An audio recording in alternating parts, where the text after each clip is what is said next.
Well, hello everyone, and welcome back to another installment in our reviewed and ranked series.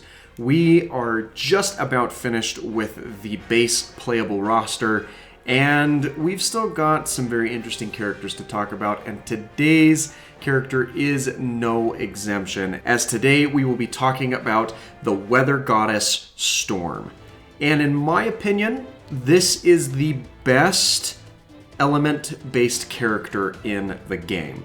And I say that in terms of multiple elements used, as we'll talk about other characters later on in this series that are really good at one particular aspect or another. But before we jump into the actual breakdown of this character, I'm going to remind you all again real quick to check and see if you are subscribed to the channel. If you are not, please go ahead and fix that for me. That subscription is free and easy. There's daily videos coming to your subscription feed from a variety of different games. And if you find today's video helpful, enjoyable, and or informative, make sure that you hit that like button, as that greatly helps me out. So to start in on our breakdown about Storm's character, she has a staggering 9 synergies that can be applied out of the team build in particular. She has 1 synergy with resilience under the crew. She has 1 synergy under mastery with forces of nature. She has 2 synergies with vitality with both gods and demons and X-Force. 2 synergies with energy under Marvel Royalty and Women of Marvel, and 3 synergies in the strength category, those falling under X-Men, All New X-Men, and Fantastic Four Reserve member. Now, I've talked a little bit about these team build synergies and which ones are the best in terms of maximizing yield and output, and the fact that she has access to 2 energy synergies and 3 strength synergies makes her a very well-balanced character to throw onto the team if you're looking to hone and gain a little bit of an advantage in your overall damage output potential from the synergies alone. And she's not a slouch when it comes to damage output, though admittedly there are other characters that are comparatively better at doling out large amounts of damage. But that's still no reason to write Storm off completely. Moving over to Storm's basic set of abilities, her standard attack sequence is a little bit slower. It has 3 main hits to it, and these hits do have the lightning attribute, but the first 2 hits don't deal any sort of stagger or deterrent to the opponents that she's facing off against. And as a matter of fact, they will fly right through the opponents while they still manage to deal damage. That third and final hit out of the basic attack combo does have a knockdown or a knockback aspect to it, which is better than some of the other projectile-based basic attack wielders that we've seen, because a lot of them will not have any sort of knockback, so that is a welcome change to this standard formula when it comes to Storm's basic attacks. Storm's heavy attack is a gust of wind, which does not move through opponents. When it comes into contact with one, it will stop, and if it's a smaller grunt type enemy, it will throw them back and lay them in a prone position. So that is a decent option when it comes to a bit of a space creation tool or a get off me tool. But the downside to that is it doesn't tend to hit multiple opponents at once unless they're very, very closely clumped together. So you do kind of have to wage that sort of trade-off with that in particular. Storm does have a flight capacity out of her double jump, which is nice for avoiding those ground hazards and other deterrents in your path. But again, there is that caution that we always give that using this flight characteristic will eat away at your available energy points and can be detrimental if you're abusing it too much when it comes to actually getting into combat and dealing damage to your opponents. Storm's Falling Aerial is a decent attack. It actually calls down a large ice shard that will explode onto the ground, and that does have some knockback that is dealt to it as well. And this is what I was talking about in one regard when it comes to the best elemental user out of the characters we've seen with those kind of multiple element traits, namely Star-Lord and crystal. And that is the fact that she doesn't alternate between these different aspects. Each thing is applied to its own specific role even before we get into her abilities. And that just makes the character, in my opinion, feel a lot more structured and not as chaotic to learn and really benefit from using. And that's less that you have to be cognitively aware of when it comes to the actual abilities that she possesses. And I feel like it actually maximizes the amount of efficiency and damage that she's able to deal with those as well. But we'll touch more on those abilities here in just a brief moment. Storm's block and dodge animation, it's pretty standard. She will raise her 2 arms up in a cross out in front of her to mitigate any incoming damage or blows from the opponents that she is encountering. And as you choose a direction out of that block, instead of rolling, she will kind of dash glide forward in the direction that you have selected to move herself out of harm's way, which is fitting for her character design, even if the animation does seem a little bit lazier comparatively to some of the other ones that we have seen. Let's pivot and talk about those abilities that Storm possesses. So the first one is the whirlwind. This again is of course is a wind-based attack, and it has the energy attack type with a whirlwind synergy trait where Storm will call forth a tornado, and you can continue to hold down this button in order to keep that tornado out on the field. And then with your left control stick, you can influence the area of effect that that tornado takes place in. It's not great on the damage front, having an F classification, and it has that C classification to the energy point consumption, and it does not have a rating for stagger damage that it can deal. However, as you rank this ability up, it gains the reduced energy point cost and increased attack damage. But that third category right there of adding a suction effect to the tornado helps to mitigate the lack of stagger damage that this has, because as it sucks opponents in, it does have an ability to not only cluster them together, but they can actually be rendered immobile out of their attacks. It doesn't tend to work super well with the mighty enemies, but it does offer an influence with that as well.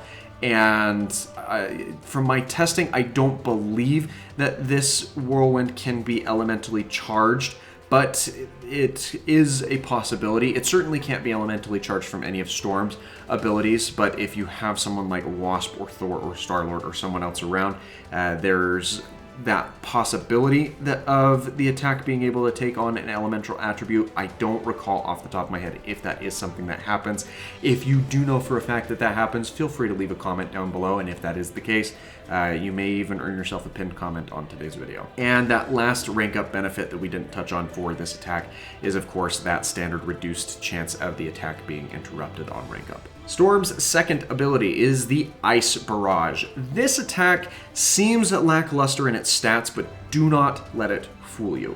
This attack summons blocks of ice that rain down from the sky and freeze the surrounding area, and you can charge up this attack by holding down the button, or if you detonate it out of a Team Synergy type attack, it will be released at its full strength. There can be a total of 6 different ice blocks that come down out of the sky at full charge, and even though each individual ice shard doesn't deal a ton of damage, it's really trying to get 1 or 2, possibly even 3 of those projectiles to land on the same opponent to really see where this attack shines. It has the energy attack type and the freeze synergy trait, and although it has a D classification to damage and stagger damage with that C classification in the energy points consumed, if you have multiple of those ice projectiles hit the same opponent, there is a chance that they can be frozen solid, and that then bypasses the stagger gauge altogether as they have to recuperate out of that, and it also allows for chain attacks from your team to really layer in some extra damage against these opponents. So I take these stats of the declassification to damage and stagger damage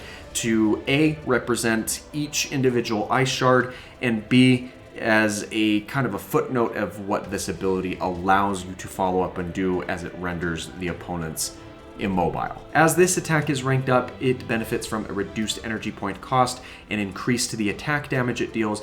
It will also add the ice element to your allies' attacks, and finally has that benefit of a reduced chance of being interrupted on attack startup. Storm's third ability is the Lightning Strike. This attack is a powerful surge of electricity in a 360-degree area, very close to where Storm is standing. It's not widely expansive like some of the other attacks that we've seen in this similar nature. A great example is the Cosmic Burst from Captain Marvel that has a much larger sphere of influence than this Lightning Strike does. But it's not an attack that you would be eagerly prompted to write off in its entirety. This attack has the Energy attack type and the Burst synergy trait, and maintains Cs across the board in damage, stagger damage, and energy points consumed. And it does decently well, though most of the attacks that you try to do with Storm do keep yourself at a little bit of a distance from the opponents that you are encountering. So unless you are rolling in to take advantage of an incapacitated, stunned, or frozen enemy, you're really not going to find yourself using this attack a whole lot.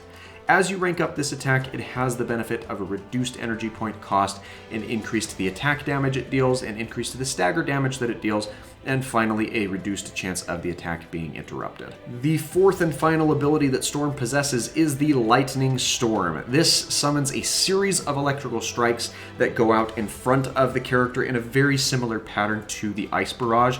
The difference being this is not an attack that you have to charge up. It will detonate as soon as you use the attack, and as you can see here on the screen, it comes out pretty quickly in terms of each individual lightning strike, and as far as I was able to count, it has 7 different strikes that happen all in a rapid series. There might be an 8th one. I just couldn't quite tell from the sound cues as well as the angle on this attack, but it's still a pretty sizable amount of distance that it covers, as well as damage that it is capable of dealing, despite the numbers that are shown here on the screen.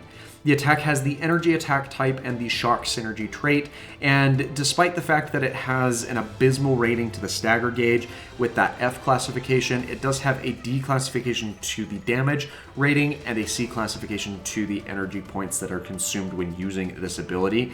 Again, I take those to be the ratings for each individual lightning strike, and there is a decent chance that if you have an opponent lined up in just the right area out in front of Storm, that they can be hit by up to 3 of those lightning strikes. So take that as you will, and keep that in mind as you seek to use this ability, especially if you have large groups of enemies that are lined up out in front of this character. As this attack is ranked up, it has a reduced energy point cost, an increase to the attack damage dealt. This will add the shock element to ally attacks, and finally has that reduced chance of the attack being interrupted. And last but certainly not least, we have Storm's Extreme attack.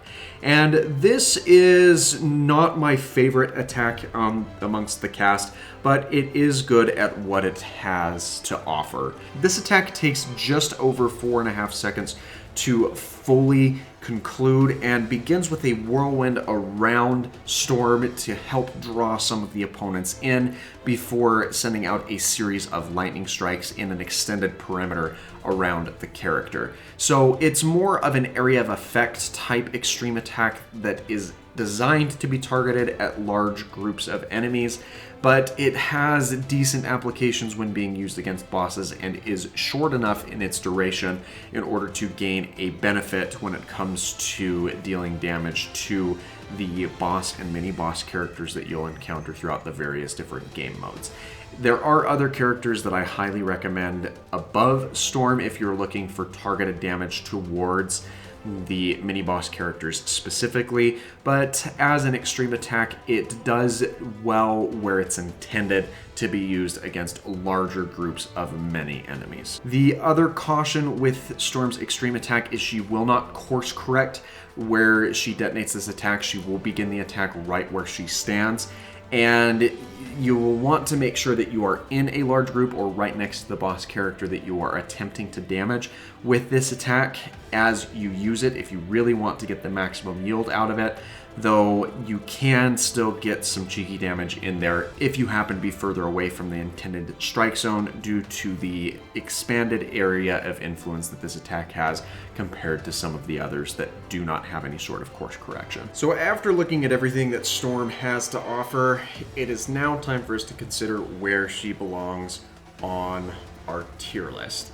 And she's definitely on the upper end of things. The tricky bit that we come to at this stage is I feel like she belongs somewhere in B tier. We have a lot of characters sitting in B tier, so now we have to determine exactly where in this area she belongs. I don't think that she's on the tail end of it because her attacks do deal a decent amount of damage or incapacitate the opponents to the point where it prompts a follow-up. So honestly, I think that she belongs right here in between Gamora and Iron Man. But in order to do that, I'm going to need to shuffle some things around, so let me expand B tier for just a brief moment. All right, and just like that, we have the tier list expanded to include more characters in B tier with Storm right here in between Gamora and Iron Man, as we discussed where she belongs, and I'm trying to correct her positioning just a little bit there. That looks better. And the main reason that I am placing her in this particular location has to do with the fact that she offers more when it comes to damage follow-up than, say, Spider-Man, for example, because Spider-Man's really good at detaining enemies, but his overall damage output is not as explosive as Storm's can tend to be. So I do feel like that's a very fitting ranking for Storm. But what do you think? Do you think that I've oversold her, undercut her, or is there any aspect of her character that I'm missing? Be sure to let me know in the comments down below what your thoughts are on today's reviewing and ranking of this character is. Again, if you've made it this far into the video, make sure you're subscribed because it's obvious you like hearing me talk. And we will see you next week with the following installment in this series, and hopefully in the days between so you can catch up on the other projects that I'm working on. Take care, everyone, and have a great rest of your day.